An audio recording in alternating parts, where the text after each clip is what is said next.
Alors, juste un truc, Tor, Little Utile, j'ai fait la faute. C'est ça qui permet de mettre à jour, en fait, le système, tout simplement.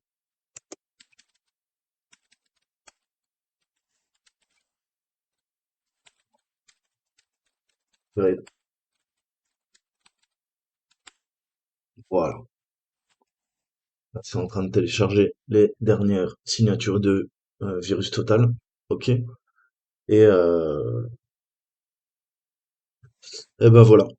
Je vous laisserai aller sur le site et l'installer. Allez voir, il y a plein de tutos, hein. Tapez Tor, Tor Lite sur YouTube. Et sinon, bah, vous avez toutes les explications comment utiliser l'outil. Créez-vous un compte, ok, et vous pourrez utiliser Torlight. Vous avez une licence gratuite de 2 ans, ok. Et bien sûr, pour avoir accès au cloud, Thunderstorm, qui sont un Tor amélioré, eh ben, il faudra payer, ok. Donc si vous prenez Tor normal, attention, vous aurez pas accès, il faut payer. Donc prenez bien la version gratuite, ok? Et vous allez voir que c'est extrêmement utile. Allez lire la documentation et vous allez voir on peut même créer ses propres règles, ok? En fonction des haches. Et bah, très très bon outil en fait, hein, en complément de votre antivirus, ok? Donc il va regarder tout, hein, tous les noms pipés, les événements, l'analyse du cache, CHIM, le registre, les signatures Sigma, les signatures, euh, comment dire, Yara, pour trouver des traces de compromission. Euh, et il est multiplateforme. Donc je vous le conseille. Allez voir, il y a un manuel, il y a un white paper qui vous explique tout ce que fait Tor. Ok. Là vous avez tout le manuel. Donc, super utile, encore une fois. Allez voir. Alors, on se retrouve pour un petit bref et la nouvelle boulette de Microsoft. Qu'est-ce qu'ils ont fait? Bah, ils ont bossé pour les services de renseignement chinois. Ils ont fait une attaque par supply chain, ok. Et qu'est-ce qui s'est passé? Bah, Microsoft s'est retrouvé à signer un pilote d'appel d'application, en fait, hein. On a la couche d'application qui s'appelle le WFP, qui redirige le trafic vers une adresse IP, et l'adresse IP était chinoise. Donc ça a flagué puisque bah, la plupart des moteurs de recherche heuristiques, ok, ont analysé le driver est signé par Microsoft, tout a l'air légitime, sauf que et il fait des choses un peu bizarres. Donc, il y a Gdata qui a commencé à analyser et voir un petit peu comment ça s'est passé. Mais grosso modo, on se retrouve avec un driver dédié aux jeux vidéo, hein, sur la plateforme Xlive et qui est signé, qui s'appelle NetFilter et bah, qui peut s'installer comme un rootkit en fait, hein, sur votre machine. Et puisqu'il est signé numériquement par Microsoft, eh ben en effet, ça va fonctionner. Comme vous le savez depuis Windows Vista, hein, tout code qui s'exécute en mode noyau dans le kernel doit être examiné et signé avant de pouvoir l'installer, ok, hein, pour permettre de justifier la stabilité, le fait qu'il n'y ait pas de bug ou qu'il soit pas malicieux. Les pilotes sans certificat Microsoft ne peuvent pas être installés par défaut. Vous savez que vous devez lancer votre machine avec F8 et désactiver comment dire, la signature des drivers. Donc ça, c'est extrêmement dangereux puisque vous pouvez faire tourner n'importe quel driver. Et ben là, le truc qui est sympa, c'est que c'est totalement silencieux pour l'utilisateur puisque comme le malware, le rootkit a été signé, eh ben il peut s'installer librement. Donc c'est magnifique et on va voir un petit peu Gdata, comme je vous disais, c'est traduit, euh, qui a analysé un petit peu ce qui s'était passé. Donc on voit qu'on a eu une fausse alerte, hein. Faux positif, pourtant signé par Microsoft. Et bah alors c'est peut-être un pilote, hein, de la couche d'application WFP qui bug, qui a eu un problème. Le problème, c'est que tout redirige vers des adresses IP en Chine, ok? Adresse IP qui semble permettre ben, un C2C, centre de command and control. Donc ça, c'est Gdata qui raconte. La semaine dernière, notre système d'alerte nous a signalé un faux positif car nous avons détecté un pilote signé par Microsoft. Depuis Windows Vista, comme je vous le disais, tout code qui s'exécute en mode noyau doit être signé à des fins de sécurité. Dans ce cas, la détection était vraiment positive. Nous avons donc transmis nos conclusions à Microsoft, qui a rapidement ajouté des signatures de logiciels malveillants à Windows Defender et mène actuellement une enquête en interne. Au moment de la rédaction de cet article, on ne sait toujours pas comment euh, le hacker a pu passer le processus de signature. Donc on pense que c'est une attaque de supply chain. Ok, supply chain, qu'est-ce qu'on fait? On va aller attaquer en fait les infrastructures qui sont moins sécurisées d'un sous-traitant qui travaille éventuellement pour Microsoft, installer des ports dérobés dans leur système et installer des verres qui vont ensuite être propagés à Microsoft, puisque il y a toute une cascade de sous-traitance dans le monde informatique. Donc, si on regarde un peu, la première chose qu'il a remarqué, en fait, le gars qui a analysé le code sur chez G-Data, il a vu des chaînes de caractères, et des chaînes de caractères qui semblaient codées, cryptées, bref, offusquées. Donc, c'est pas forcément nécessairement le signe d'un fichier malveillant, mais il est étrange qu'un pilote masque une partie de ces chaînes. Ok? Donc, il a utilisé Python pour décoder les chaînes. On voit le snippet, ok, qui permet le décodage des chaînes de caractères. Donc, on se retrouve avec des chaînes codées, en effet. Voilà, je vais essayer de zoomer encore un peu plus. Ok. Et là, les chaînes des offusqués. Et là, on voit bien qu'on a adresse IP, on a le header, on a explorer.exe, on voit des choses qui tout de suite attirent notre œil, notre attention, ok? Software, Microsoft Windows, des clés de registre, NetFilter, deux points, deux points.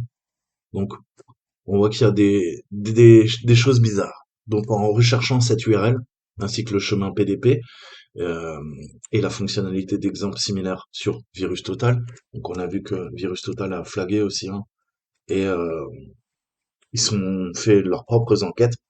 On a vu qu'il y avait des échantillons plus anciens euh, qui traitaient du NetFilter. Donc ça veut dire qu'il y a eu un précédent, ok?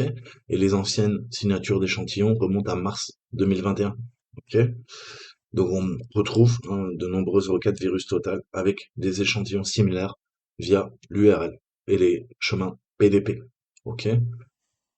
Donc on voit qu'on a une règle Yara, avec la rétro-ingénierie. Ça, c'est pour un rootkit x64 et on retrouve bien le anti/anti/slash de pont netfilter 00 white. Ok, au niveau des chaînes de caractères, vous voyez que c'est bien cette chaîne de caractères qui est présente ici. Donc, Yara qui permet de faire de l'heuristique, hein, pour rappel, sous Linux, sous Windows, et vous allez faire tourner les règles Yara et elles vont comparer ce que vous avez sur vos disques durs et voir si éventuellement vous n'avez pas euh, des virus qui sont préinstallés sur votre machine. Ok. Donc on voit que dans AppData on a netfilter.6, ça tombe bien parce que c'est exactement le driver qui est signé. Qu'est-ce qu'il fait? Il crée dans le répertoire temporaire, ok, un fichier .xalm et il va faire la commande regini x.calm. Qu'est-ce que ça fait? Ça, c'est l'enregistrement du pilote, hein. Une clé de registre, on lui donne le chemin et on va lui demander qu'il s'exécute en tant que service. Et ensuite, on a une URL un peu spéciale, hein. C'est pas du HTTP, c'est du HXXP avec une liste de chaînes décodées et on voit qu'en fait c'est le serveur de rootkit, hein. On a un paquet d'adresses qui vont permettre de gérer via le command and control, ok?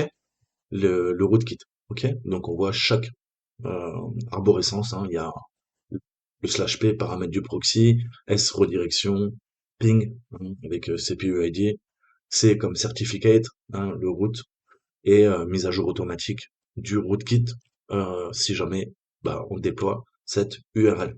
Donc on voit il y en a une redirection qui est naturellement, si on fait un WHOIS, on regarde sur le registre, c'est une filiale qui travaille pour l'armée américaine, comme dit le département, le DoD, euh, entreprise militaire chinoise communiste. Ok, donc c'est flagué déjà. On sait que c'est une entreprise qui travaille pour le secteur de l'armement chinois, le PLA. Donc, il y a de fortes suspicions que ça soit une cyberattaque. Ok. Donc on voit que une fois qu'il s'est connecté hein, à l'adresse route, on voit qu'on récupère une chaîne de caractères avec plusieurs machines, ok? Et on voit que sont pas épais. Donc on voit ces machines et on voit que la fonctionnalité principale du malware est sa redirection d'IP en fait, hein. Il va récupérer une liste d'IP à partir de celle-ci, la principale, et ensuite va déployer l'infrastructure qui va permettre de contrôler le rootkit et via un serveur de command and control, en fait, hein, concrètement. Et c'est là qu'on voit que les adresses IP ainsi que la cible de redirection sont toutes extraites dans SS qui permet la redirection des IP. Ok.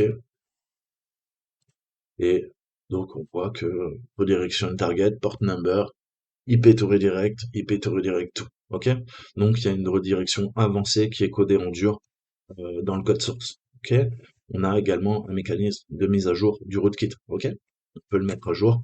Le serveur C2C peut ordonner au rootkit de se mettre à jour via un mécanisme. Donc on a une routine, ok, avec son propre hachage MD5 pour vérifier que quand la mise à jour s'effectue, naturellement le rootkit va pas se corrompre lui-même. Et on voit que donc tout est passé en paramètres hein, dans l'URL et le serveur répond avec l'URL du dernier échantillon. Ok? Donc là, par exemple, il va faire une requête. V est égal à 6, il va lui dire, ok, pas de problème, je te pousse le D6, ok, qui est la dernière version. Si V est égal à 7, il fera D7.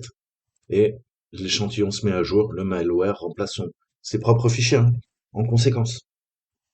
Donc là, on voit au niveau de l'assembleur, hein, c'est justement le string copy, il va vérifier la fonction de hachage MD5 et il y a deux possibilités. Soit le hash MD5 est bon, ça veut dire que le fichier a été, enfin les 10 fichiers ont été téléchargés proprement, donc le rootkit va se mettre à jour. Et si jamais il voit que au contraire, il y a une partie des données qui sont corrompues, il va pas se mettre à jour. Il y a un système de protection pour pas naturellement se corrompre lui-même.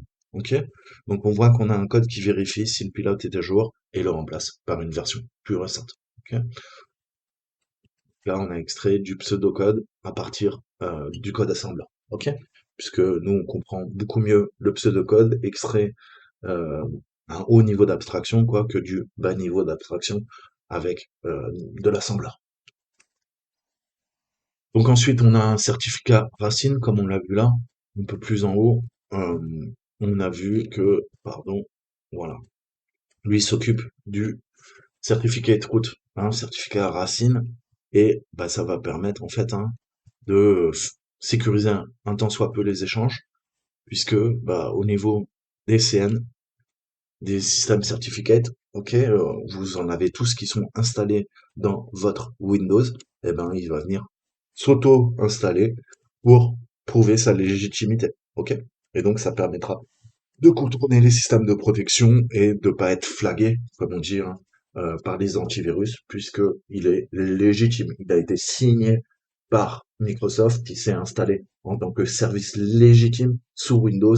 Troisième étape, le certificat racine est déployé sur la machine pour s'assurer de la cohésion de l'ensemble. Ok? Donc on voit que les données du certificat racine sont renvoyées par le serveur. Ok, donc il y a vraiment trois étapes. On voit que il fait ça entre guillemets proprement. Ensuite, on a le principe de procuration de proxy enfin, hein. Et va y avoir un proxy chain ou en tout cas un proxy, un serveur mandataire qui va via une clé de registre encore une fois rediriger vers eh ben, un site. Ok, puisque là, en dur, on n'a que des adresses IP, on n'a pas de nom de domaine. Donc justement, qu'est-ce que va faire le proxy? Il va rerouter vers des noms de domaine qui sont gérés par la partie attaquante. Ok? Ces noms de domaine vont servir à masquer en fait hein, les actions du command and control. Je vous ai toujours dit, on communique via le serveur de command and control via des noms de domaine qu'on aura achetés. Ok? On va se fondre dans la masse. Je vais acheter des sites traitant de paris sportifs, de football, de tennis, hein, de petits chats, ce que vous voulez. En tout cas, vous allez camoufler les communications et plus vous aurez un site de grande importance, plus en effet ça va être dur de sniffer toutes les trames IP des paquets réseau pour savoir bah, quel est le trafic malicieux, la cyberattaque et quel est le trafic légitime des différents noms de domaines qui servent de couverture aux serveurs de command and control. Et il doit y en avoir plusieurs, hein, des serveurs de command and control. Généralement, on ne travaille pas avec un seul serveur. Puisque bah, s'il tombe en panne, s'il y a un problème, eh ben on perd la main sur nos agents, sur notre botnet. Donc, on voit la valeur, on voit que c'est Baidu. Hein, si vous connaissez pas Baidu, c'est un moteur de recherche hein, chinois. Donc, on voit que on, on utilise des sites chinois, hein, mais civils, pour camoufler une cyberattaque qui doit être étatique, ok, militaire. Donc, on voit les différents exemples de hash. Hein. On a le pilote Nel Fiedler en lui-même, le fameux compte-gouttes, comme il l'appelle. Euh, c'est ce qu'on appelle un dropper, hein, parce que pour pouvoir justement installer le virus, il faut un dropper. Le dropper va s'occuper, lui, d'installer, hein, de faire la préinstallation du driver malicieux. Et on voit que le NetFilter Driver, bah, en tout cas, il y a eu plusieurs versions qui ont été signées par Microsoft et une plus ancienne en mars. Donc, c'est vrai que c'est intriguant. Donc voilà, c'était la préanalyse. Donc, bah, forcément, Microsoft doit être en panique. Le NetFilter est utilisé à des fins légitimes au sein de son infrastructure. Et maintenant, bah, il va falloir que tous les fabricants d'antivirus, ok, mettre en place, eh ben, une des règles, hein, heuristiques. Donc mettre à jour tous leurs signatures. Donc mettez à jour vos antivirus naturellement et mettez à jour Windows Defender, mettez à jour votre Windows. Et si vous avez vu mes vidéos sur Loki ou sur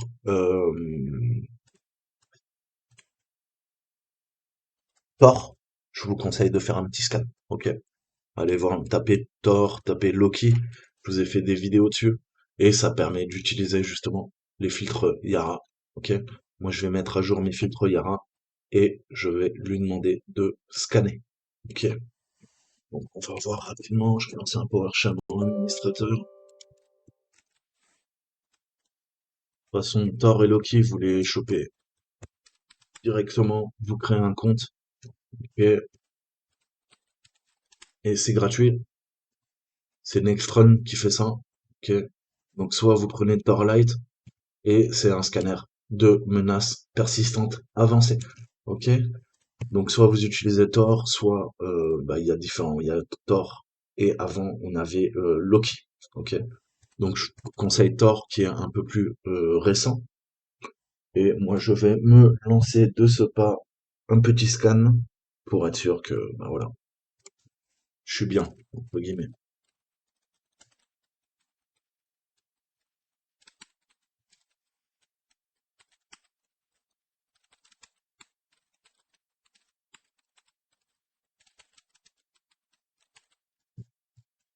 Donc vous voyez, il me dit ouais ton fichier de signature Yara est obsolète, hein. Donc on va se faire ça. Upgrade,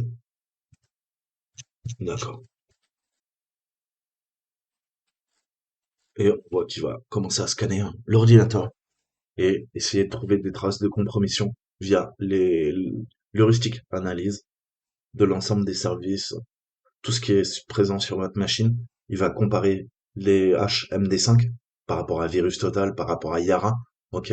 Et ça peut être une très bonne analyse en complément de votre antivirus, parce que votre antivirus, pas tous n'utilisent Yara, ok? Donc là, on va voir tout ce qui tourne sur ma machine et bah, je vais venir l'analyser ensuite pour voir s'il n'y a pas de traces de compromission.